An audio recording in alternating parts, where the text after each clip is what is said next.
Here we have a SAT math problem. Okay, let's go to the question. In the figure above, the cylindrical and cone-shaped containers are the same height of 12 inches and the same radius of 5 inches.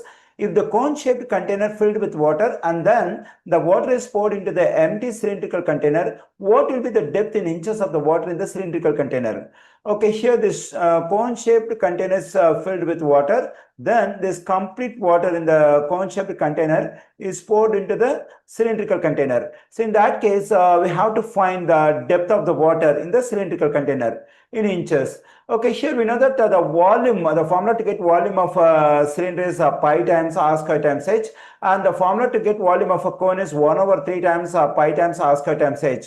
When both cone and cylinder have the same radius and same height, clearly the volume of cone is less than the volume of cylinder. That is, the volume of cone is 1/3 of the volume of the cylinder over here. Okay, now when this complete water in the cone-shaped container is transferred to the cylinder will not be filled. The cylindrical container will be filled apart like this one. This is the amount of water we have in the cylindrical container. So when this complete water is transferred. So in that case, let's assume K as the depth of the water over here, and there is no change in radius in the water level. The same radius we have over here, that is 5. Okay, first let me find the volume of water we have in the cone-shaped container. Okay, let me write this over here. So the volume of water in the cone-shaped container is equal to 1/3 times pi r square h. Actually, this is the formula to get volume of cone. 1/3 times. Now to get the volume of water, we have to plug in the radius of the water level and the depth of the water level, that is height of the water level. So here the radius of the water level is 5 for cone-shaped container because it is completely filled with the water. So we can plug in 5 for r, then we get 5 square. And the height is the same height what we have for cone, because since this cone-shaped container is completely filled with water. So whatever height we have for the cone, the same height we can consider for the water level, it is 12. Okay, here 3 goes into 3 1 times and 3 goes into 12 4 times. Then we get 1 times pi is pi, and the value of this pi square is 25 and times 4. Okay, 4 times 25 is 100, that is 100 pi cubic inches. Okay, so this is the volume of water we have in the cone-shaped container.